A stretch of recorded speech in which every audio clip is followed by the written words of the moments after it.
Glory of the Losers. Gundam Wing: The Endless Waltz is not what I would call a good movie. Gundam Wing in general is such an odd little show. A show that continues in the Gundam tradition of saying war is bad, but with the odd caveat that while it is inevitable, it must also be fought by humans and not automated machines, so we can understand the horror. What? There are also the themes of what good is a soldier with no war, which is more interesting and would have some weight if the show and OVA/movie knew how to properly handle. However, it does not. Wing is a weird little creation. Mobile Suit Gundam Wing, or as it's referred to in Japan, New Report Gundam Wing, is a 1995 TV anime. The second in the Gundam franchise after Mobile Fighter G Gundam, and this one is a little closer to the original series as far as an AU or alternate universe goes, this time taking place in what they call the After Colony timeline. This means it's all on its own and has no relation to any other Gundam series, although it does take a lot from the original show, and in some ways, like all Gundam AUs, it's a reaction and sort of a different interpretation of it. However, unlike most Gundam AUs, I really couldn't tell you what the hell it's reacting to. It's mostly just taking certain motifs and aesthetics from Gundam, but really it's its own weird story about the sanctity and romanticization of war. Funny to me how a show that tries to be anti-war also feels like it's also trying to say it's inevitable, but can end one day if we all throw our nukes in the sun, or something. Truly, the stuff only the highest of intellectual understanding. Well, enough preamble.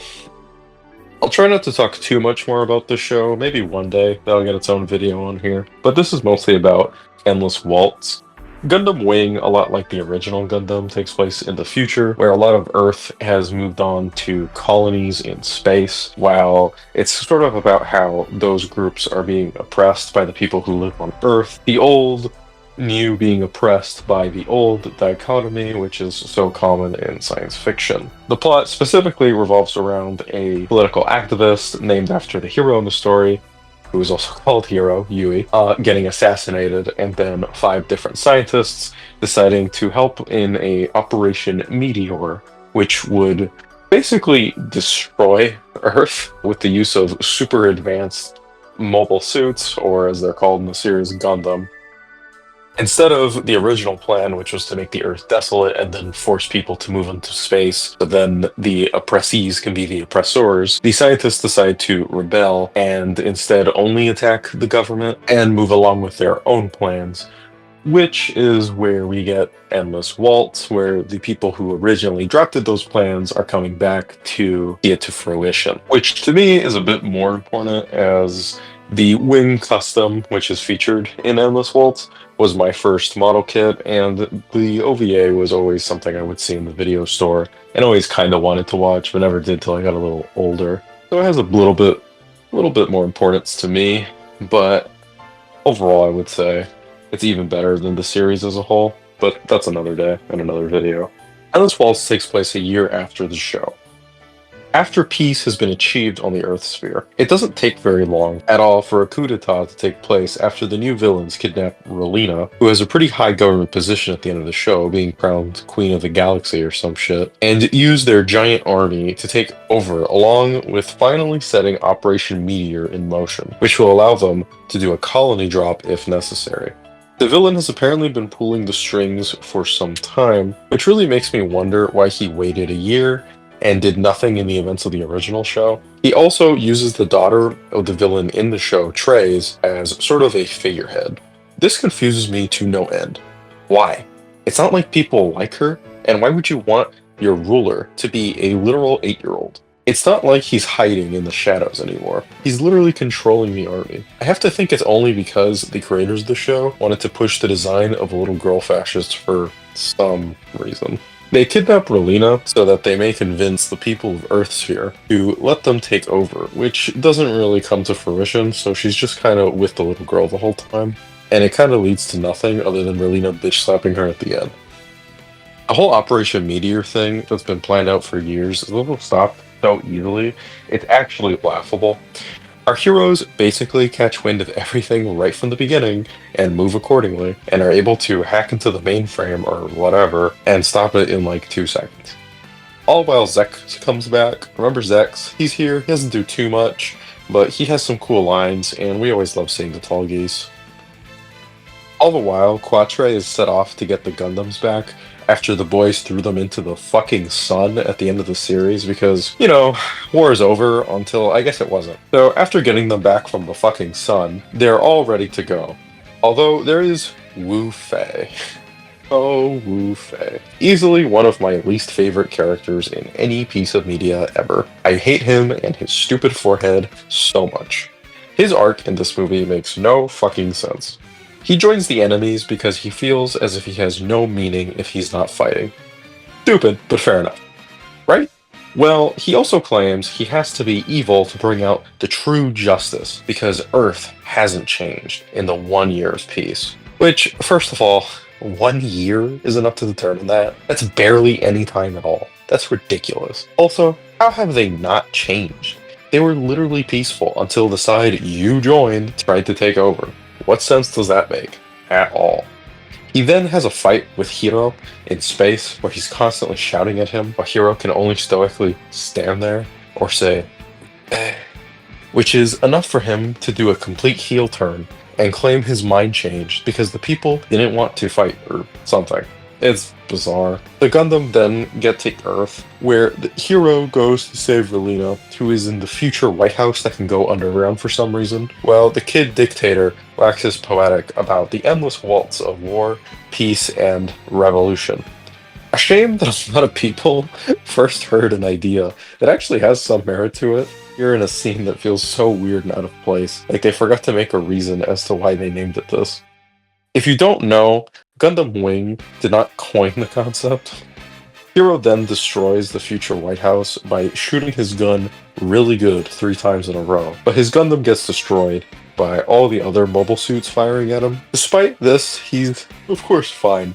The villain tries to shoot Relina, but the child dictator takes the shot in an apparently gruesome scene where there's no way she wouldn't die. But you totally see her in a wheelchair later, so I guess she's fine. Some random ass soldier kills the villain, and Hero shows up again to pass out after saying he'll never kill again. Very deep. This whole movie tries to humanize Hero as if we didn't see him act like a complete fucking psychopath for the entire show. And even in this movie, as he blew up the mansion that Relina was in without a second thought. But hey, he accidentally killed a dog and a girl he met for like 2 seconds. And that's really sad. He lives with that grief every day, Wu Fei, you fucking asshole. Yeah, it just doesn't really work. He's still a crazy-ass weirdo. The movie ends with the rest of the boys blowing up their Gundams because war's over for real this time. And they all live happy lives, ending the endless waltz and the endless cycle of history. How fucking naive. I basically just trashed this movie, so you're probably wondering, wow, this guy must really hate it, or at least dislike this movie quite a bit. Well, have you ever seen The Room? For me, this is so bad, it's good property. I watch this and I simply can't stop laughing from start to finish, and I'm always entertained, despite it all. The animation is also genuinely fantastic, and the score is great. Like, the soundtrack for just every Gundam Wing thing is kind of amazing. Last Impression, which is the insert song in this, is, like, phenomenal. It's great. The cast is also great, if you're watching the Japanese dub, that is. Although the English dub is pretty funny if you like that sort of thing. And despite the stupidity of it, the Japanese cast does make it work, and makes some of the stupid lines in this actually sound pretty poetic, even if they have no meaning, especially from characters like Zex. Meaningless, yes, but sounds nice at least. This is, of course, not the case if you're watching the hilarious dub, but hey, it's still pretty funny.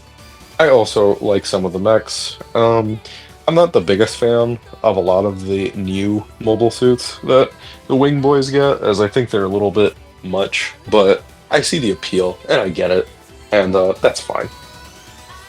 Also, bonus points for actually giving the Gundam Wing fucking wings. You think they'd do that sooner, right?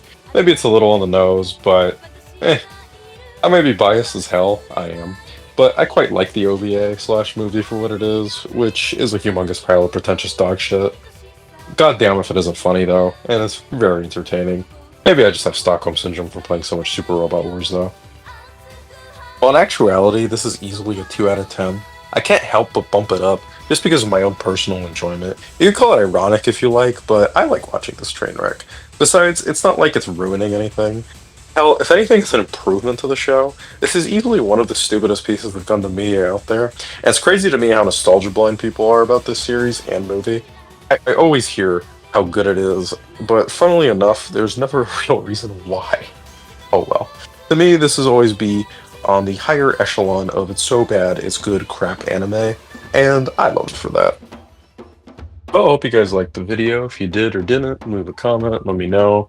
Let me know what I could be doing better, and if you want me to cover anything else, just let me know. As always, thanks to my editor, Barl. And yeah, this is my first video on anime, specifically a robot anime, which I'm really into, and I'm probably going to be doing a lot more of on this channel. I promise they won't all be as negative as this one. I've just always had a bit of a chip on my shoulder about Gundam Wing, even if I enjoy it despite everything. I don't know. It just has a really big fan base, and I don't really get it, but I guess I wasn't 8 years old when it came out, so there's that. However, if you do like it, that's fine. I'm not going to belittle you for it. And I just hope you can enjoy the video for what it is. And thanks for watching.